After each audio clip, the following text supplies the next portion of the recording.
안녕하세요. 조현진의 기사입니다. 이번 시간은 상장법인 감사보고서에 대해 알아보겠습니다. 주목! 감사보고서는 여러분의 생각보다 많은 것을 담고 있습니다.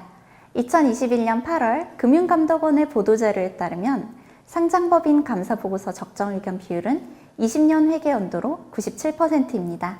코로나19 장기화로 인해 영업환경 불확실성이 강조사항으로 기재된 회사는 19년 19개의 회사에서 20년 369개의 회사로 크게 증가했습니다.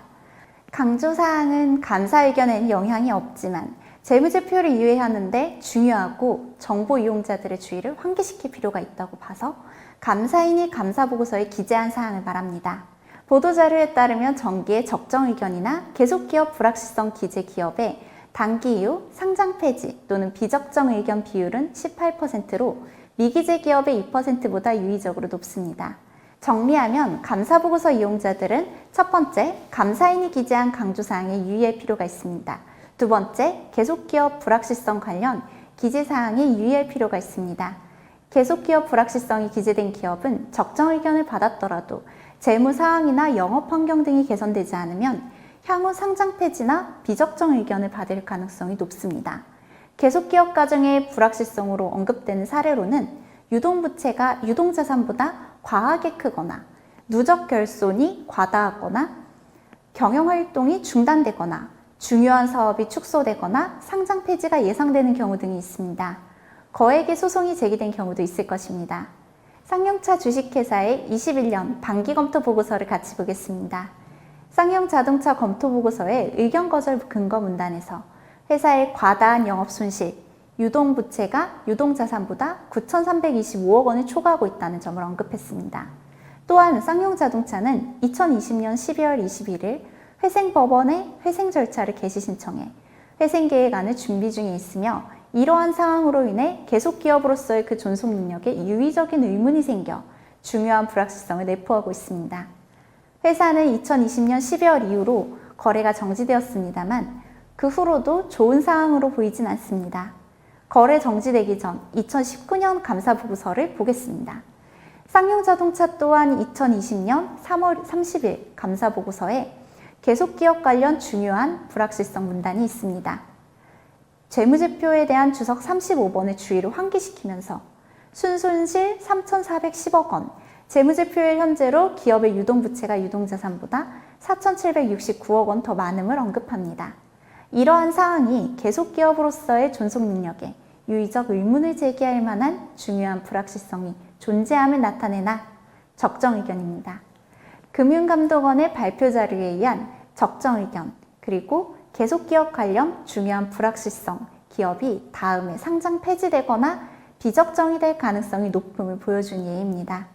감사보고서와 재무제표가 많은 것을 보여주는 예로는 셀트리온 헬스케어의 보고서를 같이 보겠습니다.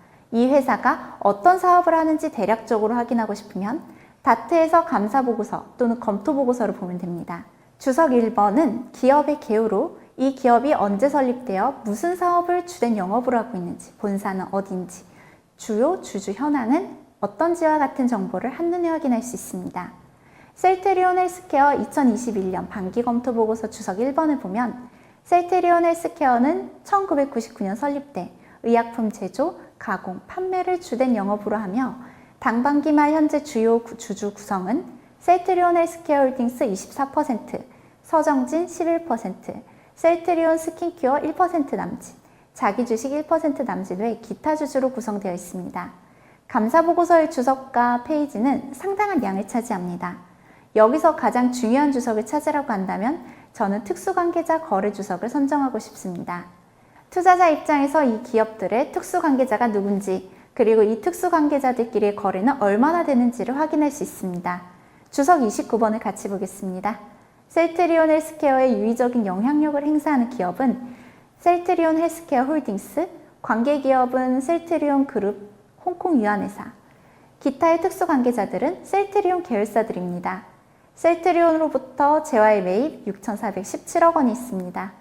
셀트리온 입장에서는 매출입니다. 직접적인 지분관계는 존재하지 않아 내부 거래로 제거되지 않은 매출입니다. 셀트리온에서는 매출로 계상되나 셀트리온 헬스케어 입장에서는 매출이 아닌 재고로 인식되는 것들이 있다는 겁니다. 셀트리온 헬스케어의 해외 판매권을 맡기고 있고 셀트리온 제약에는 국내 판권을 맡기고 있습니다. 셀트리온 그룹의 주 주력사인 셀트리온과 헬스케어는 직접적인 지분 관계는 없습니다. 하지만 서정진 회장이 모두 직간접적으로 지배하는 형태입니다. 셀트리온 헬스케어는 셀트리온이 팔라고 넘긴 물건을 정말로 팔거나 팔지 못하면 재고로 떠안는 구조입니다. 그래서 셀트리온 헬스케어는 헝가리 현지 법인에 또 재고를 넘기고 있습니다. 기말 재고와 외상 매출이 많지만 영업활동으로 인한 현금 흐름은 한 번도 플러스였던 적이 없습니다. 하지만 이 모든 것을 해결하는 것이 바로 셀트리온 계열사의 합병입니다. 실제로 셀트리온의 영업활동 현금 흐름과 셀트리온 헬스케어의 영업활동 현금 흐름을 단순하게 합산하면 훨씬 플러스입니다. 또 다른 예를 같이 보겠습니다. GTG 웰니스라는 회사인데요. 이 회사는 21년 반기검토 보고서에 재미있는 이유로 의견 거절을 받았습니다. 바로 의견 거절 근거문단에서 언급하고 있는 주석 6번과 같이 133억 원의 미술 작품을 매입해 재고자산으로 계상하고 있는데 회사 총자산의 24%, 순자산의 68%를 초과하고 있습니다. 감사인은 해당 매입에 대한 자금 흐름과 거래의 타당성 판단에 대해 충분하고 적합한 검토 증거를 입수하지 못하였고 해당 미술품 재고자산에 대한 순실현 가치에 대해서도 충분하고 적합한 검토 증거를 확보하지 못하고 있다고 합니다. 해당 의견 거절로 인해 21년 8월 18일 전 거래일 대비 29.89% 하락한 하한가 2,780원에 거래되었습니다. FM스쿨, 누군가 기사로 가공된 정보를 받아들이는 것과 직접 정보를 보고 생각하는 것, 사소한 습관의 차이로 안목이 달라질 수 있으며 10년 뒤에는 투자 수익률에도 영향을 미칠 수 있습니다. 감사합니다.